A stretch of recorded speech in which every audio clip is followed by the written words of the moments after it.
I'm now gonna cut the song short. I see my guest, Mr. Paul Oxley from the Gun Owners Association of South Africa has joined me on Zoom.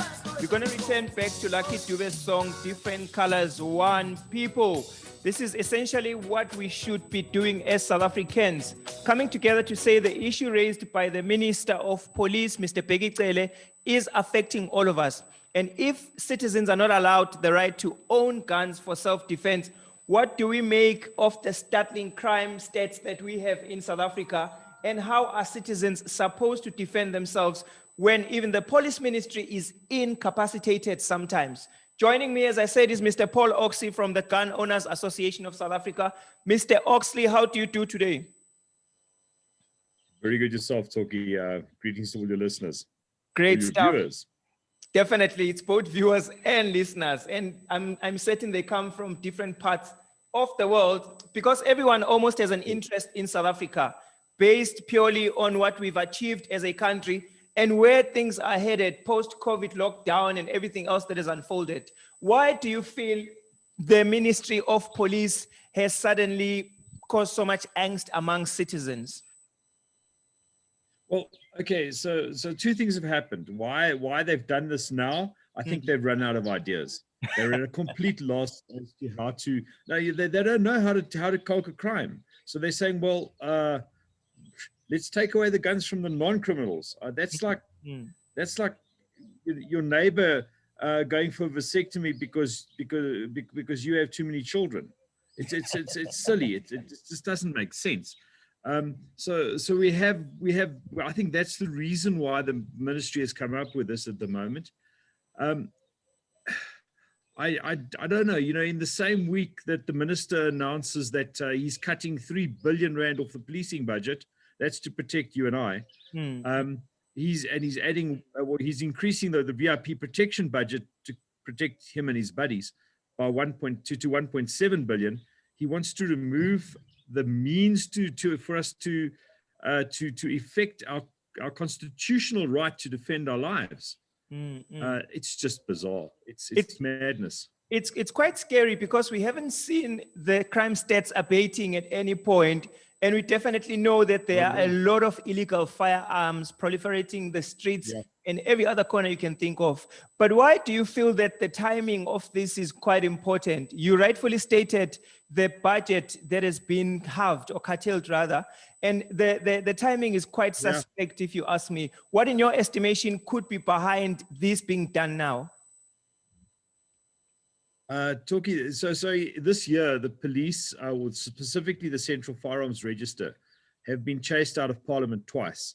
The first time just after the amnesty, the end of the amnesty at the end of January, because they tried to lie about the figures, and they got caught out by the parliamentarians, and the parliamentarians were very angry with them. The second time, a month or two later, they came and they had to try and defend themselves about why their backlog of processing licenses was so far behind, why it continually slips behind it, and they never managed to catch up. And I think they're not in a good place right now. The problem is the backlog is getting worse. They have no way to address the backlog using the current system. It's the definition of madness is doing the same thing over and over and expecting a different result. So what they seem to be doing is they with their admin, the South African Police Service are not an administrative body. They're not designed, they're not set up to perform administrative tasks. Yes. They're not like SARS or Home Affairs that are essentially administrative bodies. So they've created an administration to try to handle firearm licenses, and they can't. They just continually can't. So I think part of the problem is that they feel frustrated.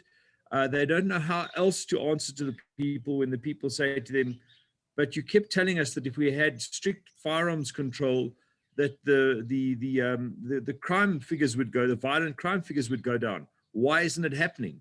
So they're looking around for someone to blame.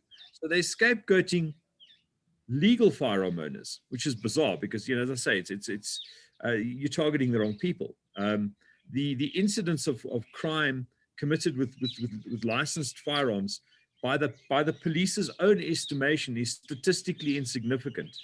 So whereas 60% of the firearm owners right now in South Africa are estimated to be Black African. So it's not a white problem either. I'm white. You know, what can I say? I have to drink Pepsi because I'm too white to drink Coke.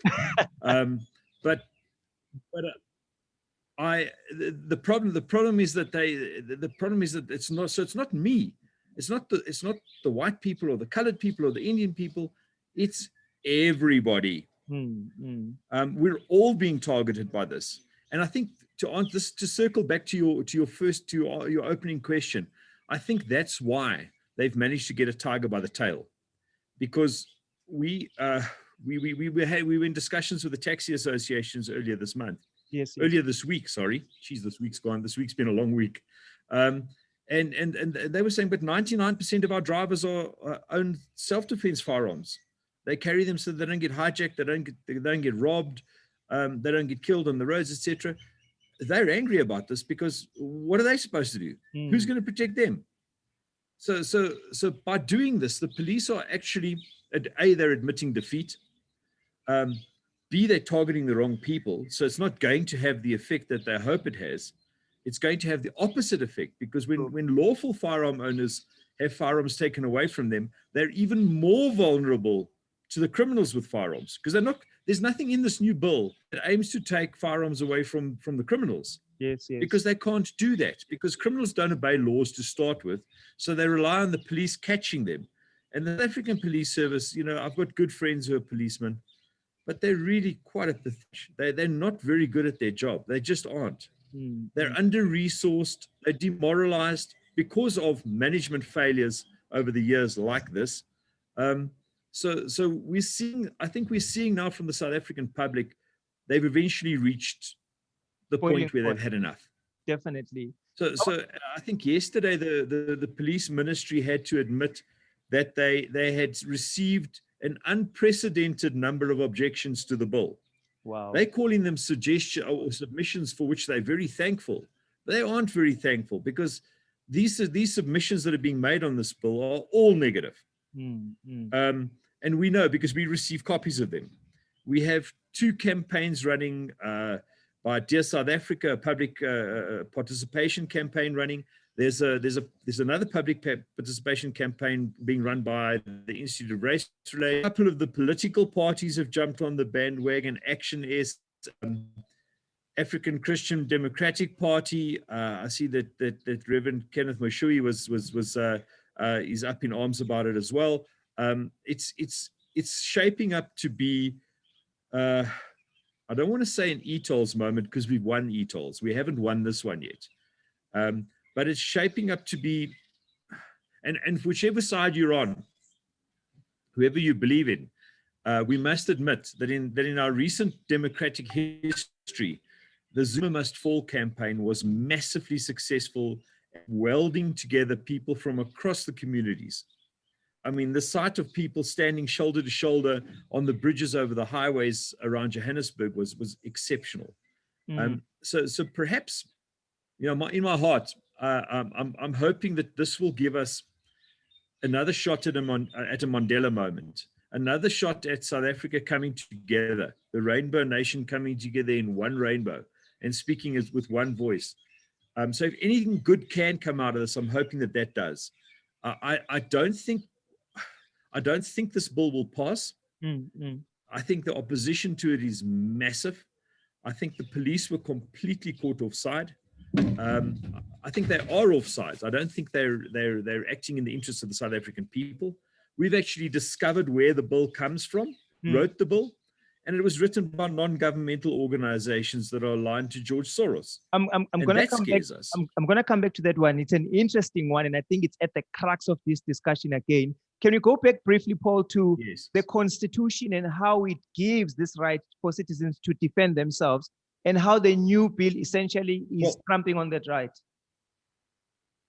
Correct. Okay, so you know, we have a constitution. The prime constitutional right that is recognized is the right to life. Implicit in that is the right to defend that life.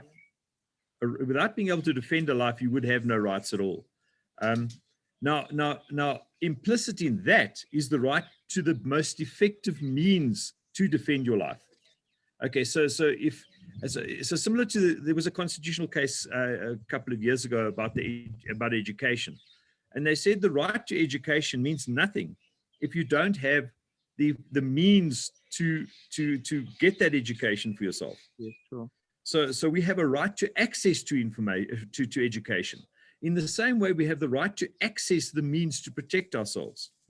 So a lot of people become confused about that, and they think, but we have no constitutional right to firearms. We have a broader right. We have the right to the access to the most effective means to defend ourselves, and that may be firearms as it is at the moment.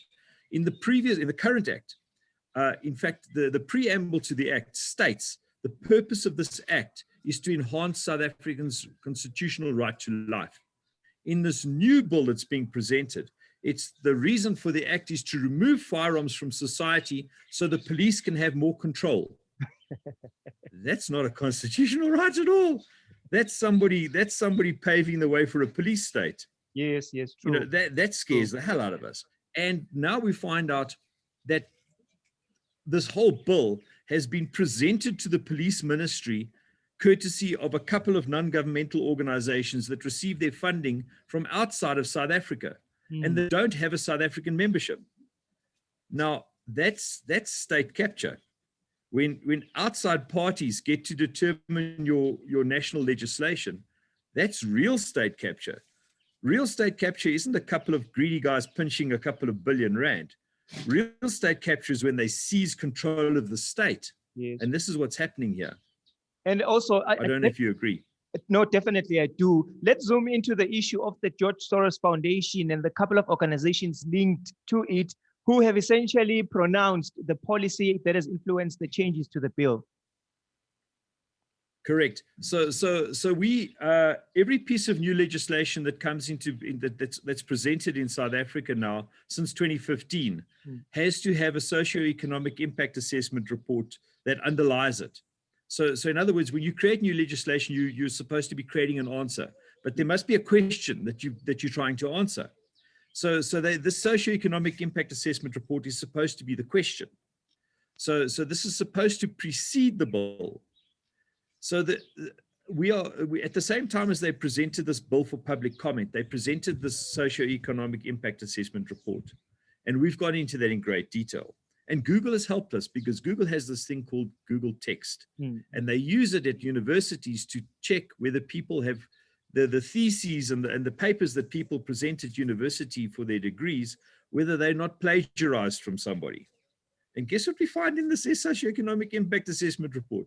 Whole paragraphs that have been lifted out of non-governmental organizations' briefings to the police secretariat, without attributing them. So without saying, okay, well, this paragraph I'm taking from this book or this study or something like that.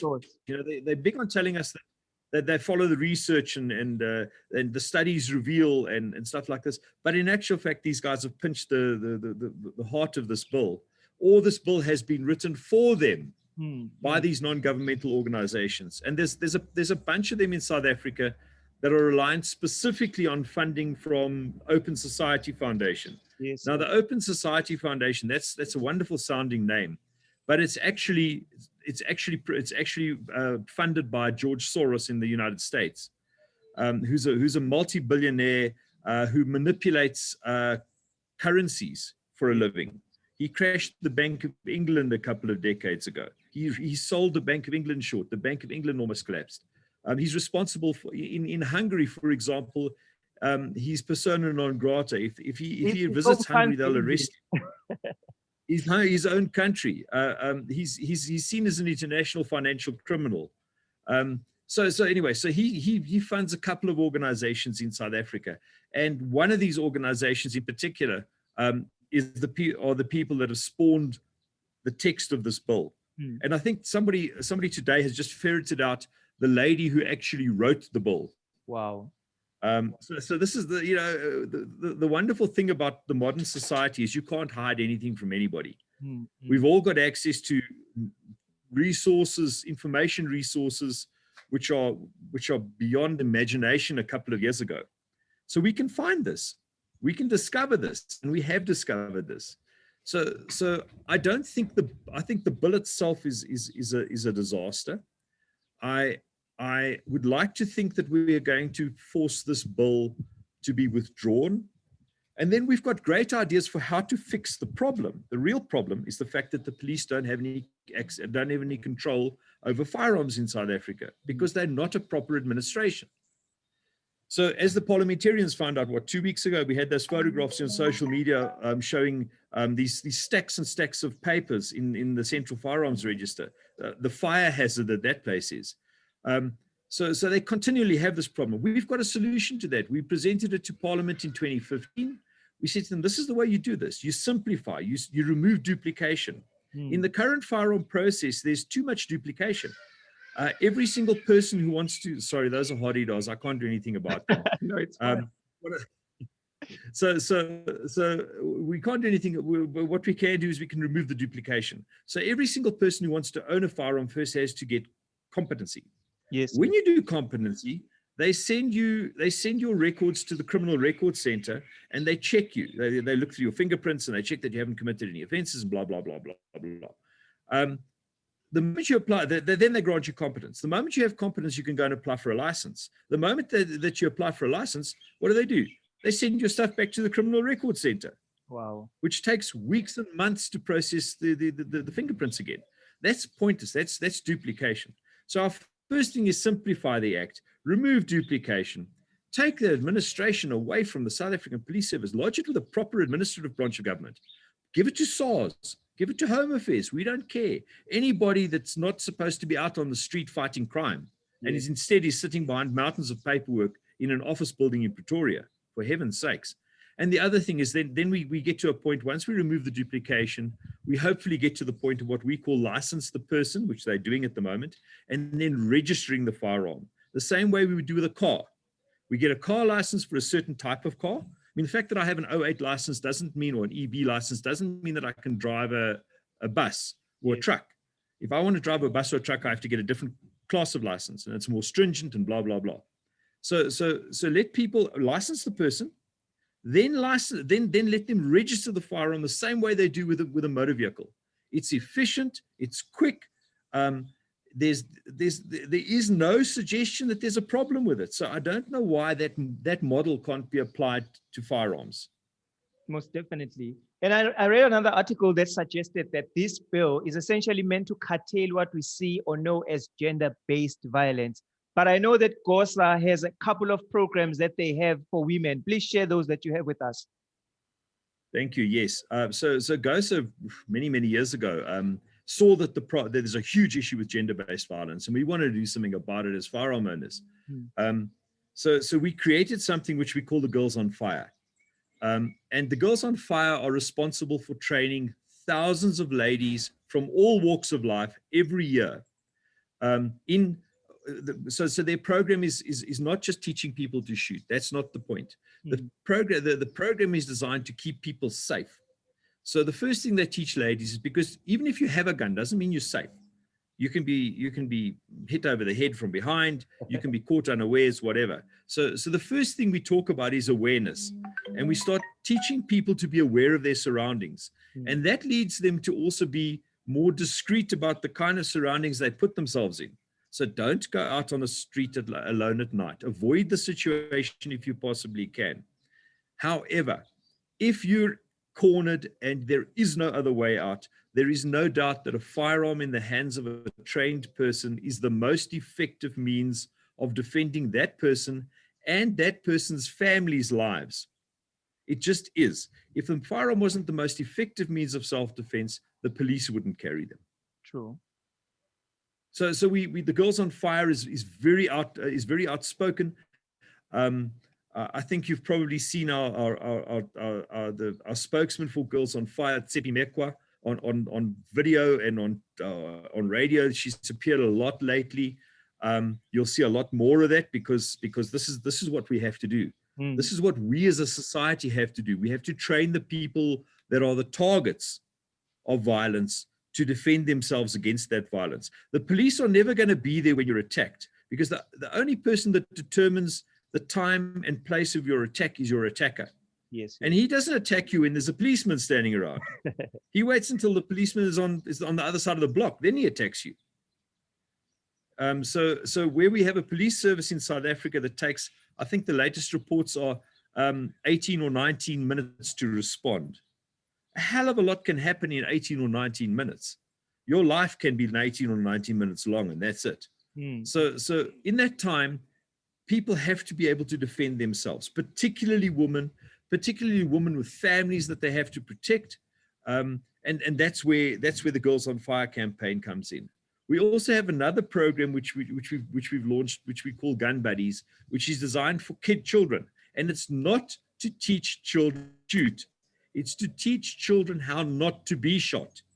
So there are firearms in society. They just happen. We had a case a couple of months ago, I think it was, of somebody who took a firearm, his father's firearm, which was illegally not being properly stored, took it to work or took it to school to show his friends, and somebody got shot. That's appalling.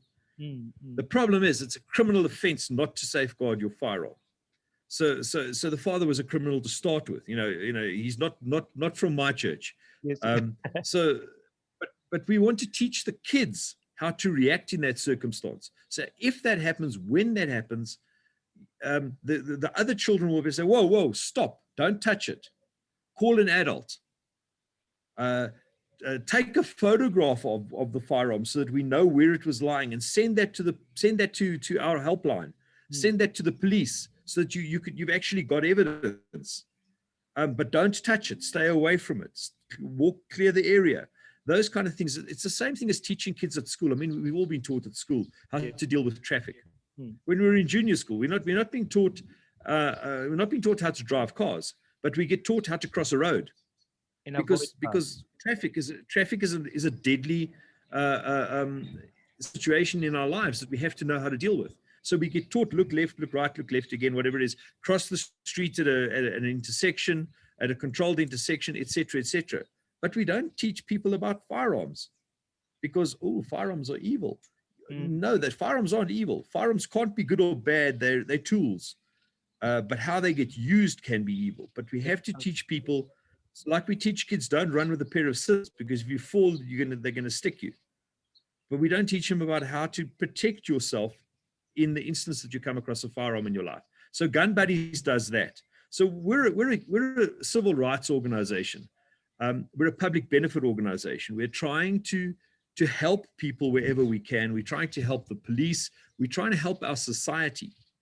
The majority of our members are Black African, and they know why they have a firearm. They have a firearm because a lot of people assume that only white Afrikaans males go hunting. Yes, that's another issue I want to go into regarding the de-racialization of this issue, because you rightfully stated now that many people are saying on social media, most white people are up in arms with the issue of gun control because they are majority gun owners. But also the issue of de-racialization also may speak to how the government may or may not indirectly radicalize Blacks against whites. How important is the issue?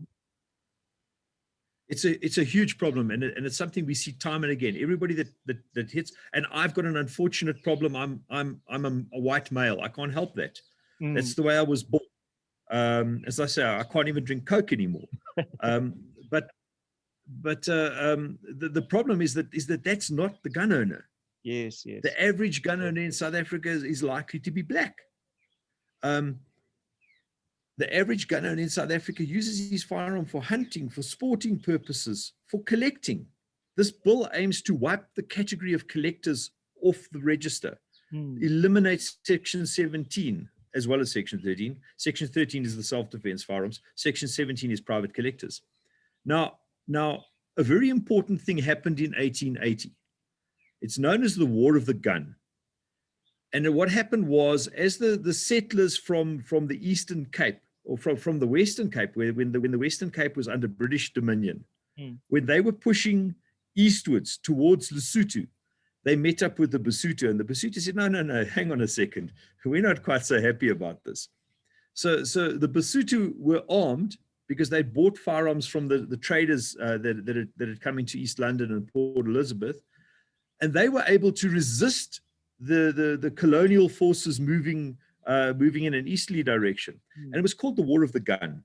And the Basotho repelled the Cape, the invading forces from the Cape.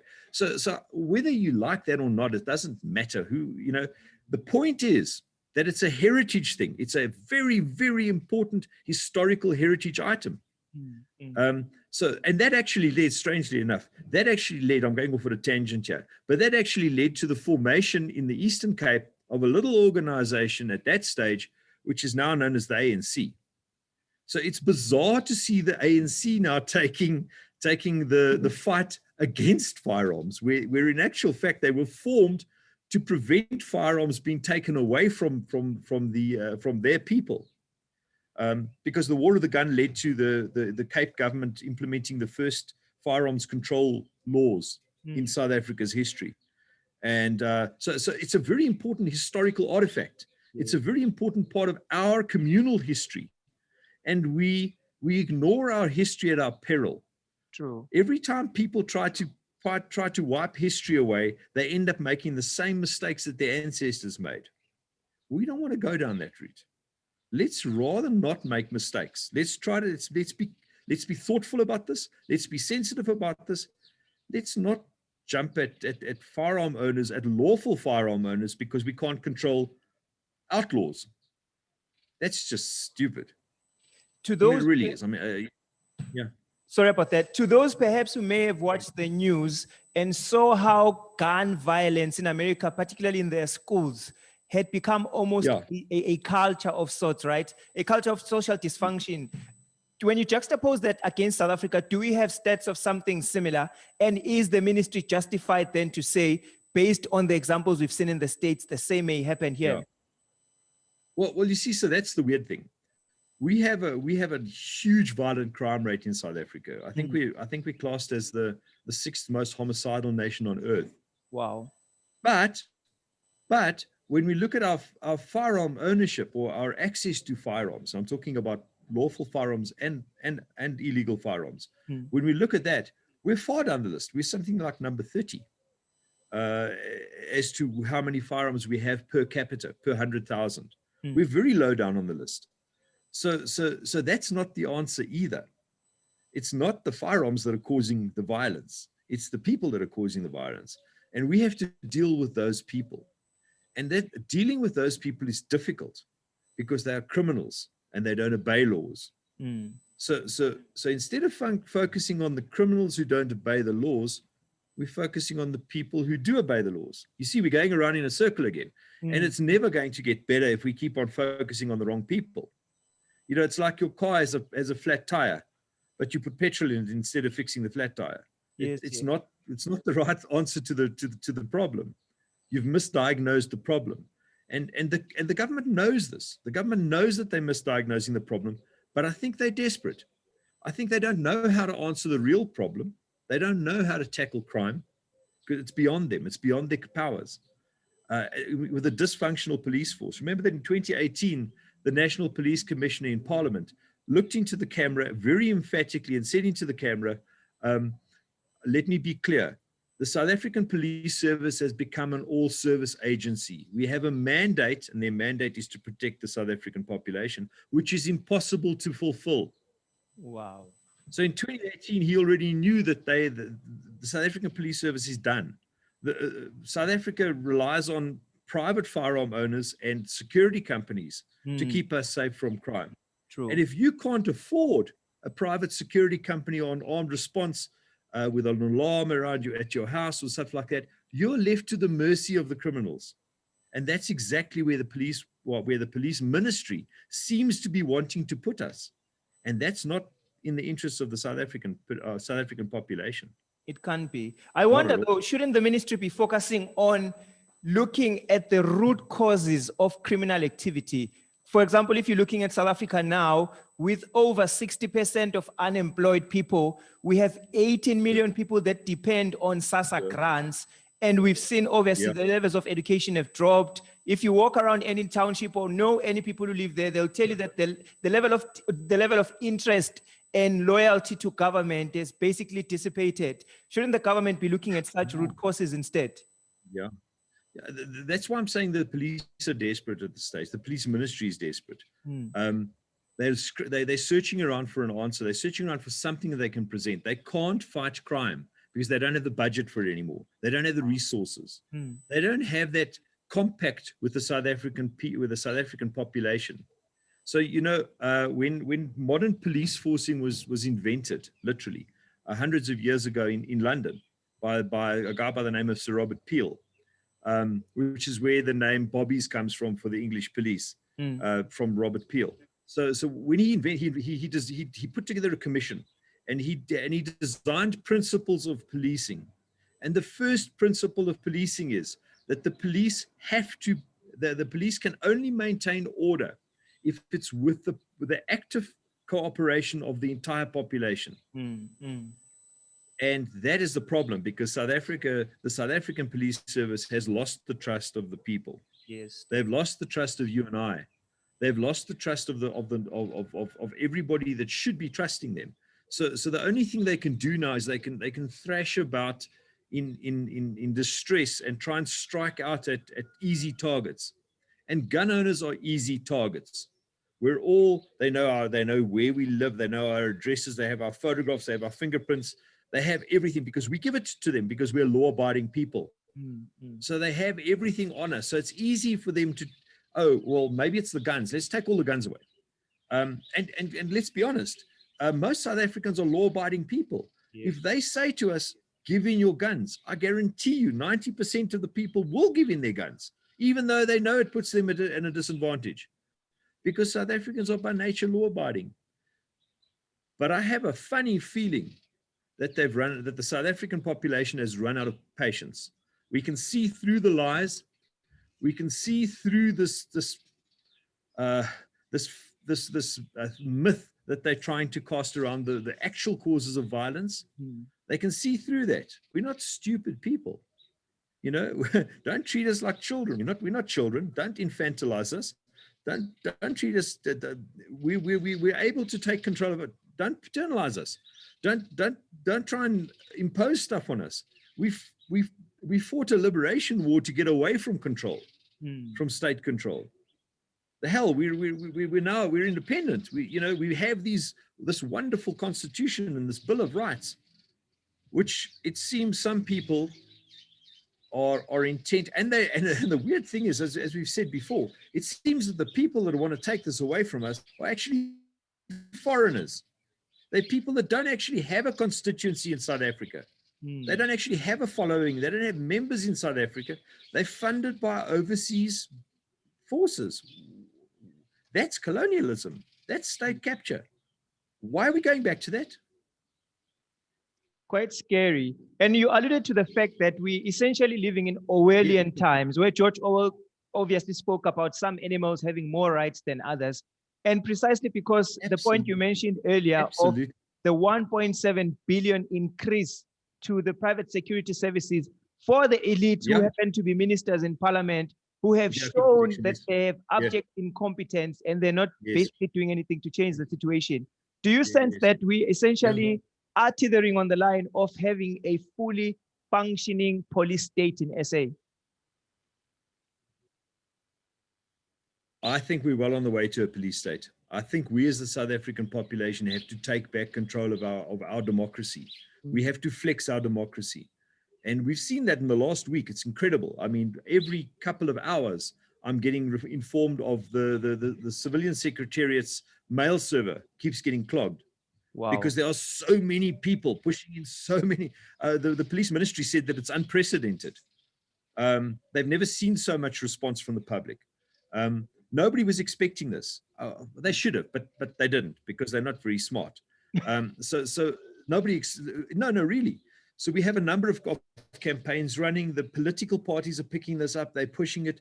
As I say, the taxi associations are falling in behind this in a big way, because this is a threat to their way of doing business.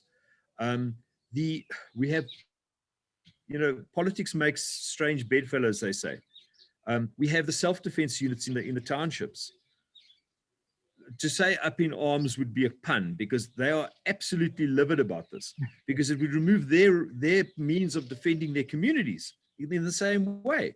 I mean, if self-defense falls away, think about what that means for the private security industry. Yes. You know, we have, I think, 3 million private security officers in South Africa. I think it's, in fact, I think it's the largest industry in South Africa by manpower. How are they going to do that if they're unarmed? How are they going to secure South Africa if they're unarmed? So that's a huge problem. The rural areas in South Africa, where there isn't a big agriculture, where we haven't got very fertile soil. South Africa is classified as a semi-arid region. So we don't have great farmland. We have lots of land. We have miles and miles and miles of nothing. That little bushes grow, scrub bushes growing. That you can maybe feed a goat on 2,000 hectares. So we have lots and lots of that, but we don't have too much arable land. So where there isn't arable land, where there isn't land that you can plant crops in, we have a lot of game farming, because the game animals can survive in those conditions where domesticated animals can't. So we have a large hunting industry in South Africa, commercial hunting industry, and that brings in billions of US dollars every year into the most rural communities, the guys that haven't got anything else. So that you find that on the game farms support an entire community around them. There's guys that the trackers on the most basic level, skilled trackers, but they're not guys who can go into the cities and find work, because they don't have those kind of skills. But they know the bush. They're skilled trackers. They have people that skin and slaughter the animals, have workers all over the place. All of these guys have families which they feed. If you take away the hunters, who's going to feed them? Are they going to become more people on social grants? Yeah, it's insane. It's absolutely insane. And by all signs and indications, it does show a level of competence on the government side. Yeah, I don't know. Hey, I'm not a politician. I'm just a gun rights activist. I'm not a politician. I can't answer to that. I don't know what their plans are, how they're going to fix the situation in general. I have a feeling that we need to, that what we're doing is wrong. I know what they're proposing is wrong. We have to try something else. I can only work in my corner of the market. My corner of the market is the firearms debate, the firearms sector. And I know that we can fix that problem for them, which will hopefully allow them to do other stuff with their money, with their budget, with their very limited budget. Hopefully they can go out and catch a criminal or two, make things easier for something else. But for heaven's sake, stop pouring resources into something which you're not good at. It's just, it's insanity. It's absolute insanity. Most definitely. Do you sense that if the bill though is pushed, because some indications are showing that Begicele speaks as one who's already approved the changes, right? Recently, there's an interview of his that I saw. He speaks as one who's essentially decided on the matter, right? Never mind the public consultations that are meant to be taking place. Do you sense that if this is forced, there may be changes to the situation we're seeing in the Cape Flats, for example, in Cape Town, or even Langa, which was once declared a capital of murder in South Africa? Well, so it's interesting you raise that, because that's a particular problem for the police.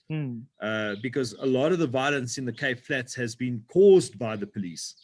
You may remember 6 years ago, Colonel Chris Prinsloo, who was in charge of firearms control in South Gauteng, who was based in Germiston,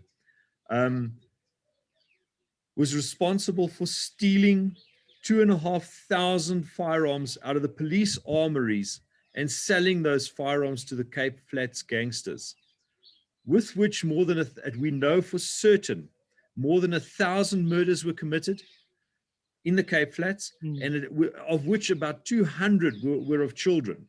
Wow. So we know that the police were responsible for stoking the fires of violence in the Western Cape. I mean, directly responsible. It wasn't a retired policeman or an ex-policeman. He was an active duty policeman. He had the keys to the armory and he was selling the guns. And he wasn't on his own. You can't move 2,500 firearms on your own. Definitely. It's not like you can smuggle one out in your lunchbox every day. And you know, you would need 2,500 days at one lunchbox a day. It's improbable. It can't happen.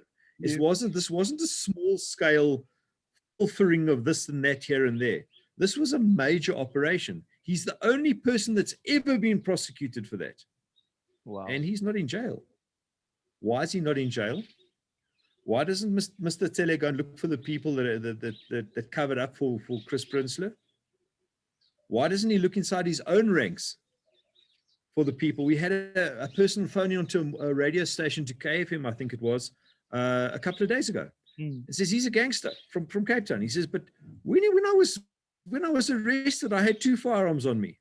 When they booked it in at court for evidence, there was only 1 firearm. Where's the other firearm gone? The police have taken the other firearm. It's already back on the streets. So it's a continuing problem with the South African Police Service. They leak like a sieve. They're corrupted. They corrupt from the top down. Mr. Tele remember, he was fired in disgrace when he was the National Commissioner of Police. I remember. Because corruption of with corruption of exactly how this guy ends. You know, this is putting the wolf in charge of the flock. How this happens, God only knows. Politics makes strange, not just strange bedfellows. So we as the South African public have this to deal with as well. You and I, this is going to be a problem for you and I. The fat cats, Sally and his mates, they've got more VIP protection. They walk. You saw that. I mean, that was made for memes. That picture of Minister Tele walking down the street, surrounded by armed bodyguards, but with shotguns and assault rifles. And that's exactly the problem. It's not that he's against guns. He loves guns, but he wants to have all the guns. He doesn't want you and I to have guns. He doesn't want you and I to be protected. He wants to protect himself and his mates. He strikes me as a child who was deprived of toys, and they're now hoarding everything, and it must be theirs and theirs alone. Yes, it's madness. He's not acting in the interest of the South African public. No, he's acting in his own interests. Most definitely. I read briefly the letter that was issued by Mr. Larry Marks, I think, if I read correctly, the lawyer who is representing GOSA, I think, and many other gun owners. Do you sense that this may be successful in court as we close our conversation? Well, so here's the thing. We're hoping that the public response, this overwhelming, this wave of support that we're getting from everywhere, and this is getting bigger. This wave is building up behind us all the time. This next week we have a very busy. This week it was a nightmare. We were doing media interviews until 12 o'clock at night, from 6 o'clock in the morning, and various of us, myself, Tsepi, Tebogo, Temba, we were all in the thick of it. This is getting worse.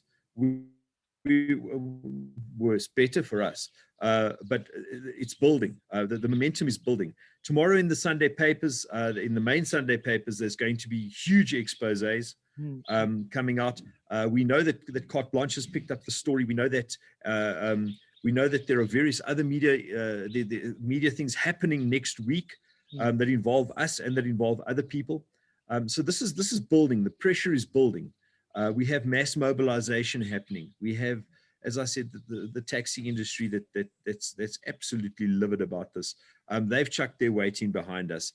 We have the self-defense units, MKMVA, up in arms, literally up in arms about this, pushing their weight behind us. It's the most incredible thing. We hope that we'll manage to get this bill sent to the dustbin. But then we want to go further. We want to say to the police, listen, when we 6 years ago in Parliament, when we presented a plan to you that could work, you said to us, let's do a pilot project. That's now disappeared. Why not? Why has it disappeared? Why can't we do that pilot project that we spoke about 6 years ago? Why can't we fix the central? As I say, we can only act on a small part of the problem. We can only act on the firearms control part of the problem. Let us fix that for you. The other stuff, you can then focus on the other stuff. You don't have to divert resources, valuable, scarce resources. We can help you with that. Let us fix that problem for you. And then we can maybe move on to other stuff. We can maybe move on to actually solving the crime problem. There's a novel idea. The ninth point that Sir Robert Peel designed in his policing plan was the only measure of success in crime fighting is the absence of crime. Yes. And we are not as successful at all because there's no absence. There's more crime now than there ever was before. Mm-hmm. So that let us help. We're here to help. We're South African citizens. We're law-abiding South African citizens. We want to help. We want to help solve the problems. We can solve this problem for you. Most definitely. Mr. Paul Oxley from Gun Owners of South Africa, thank you for taking time to speak with us here on the dialogue sessions on Capital Radio. It's been a pleasure. Thank you so much. Eye-opening exercise. Thank you so much. And I'm certain our viewers and listeners also are enjoying the unfolding spectacle, but most importantly, are hopeful that our rights will be protected and will continue living as citizens. Be active. Definitely. Seize your democracy. Great stuff. I'm going to be playing you up with a couple of songs. I'm going to start with Teddy Pendergrass, Wake Up Everybody, because this is essentially what people need to do. And I'm also going to be playing John Lennon, Imagine. And if possible, I'm going to put in Luciano Pavarotti's Ave Maria in your honor. Thank you very much. Thank you so much. Do have a great day ahead. Great. Thank you. I appreciate it. Coolradio.co.za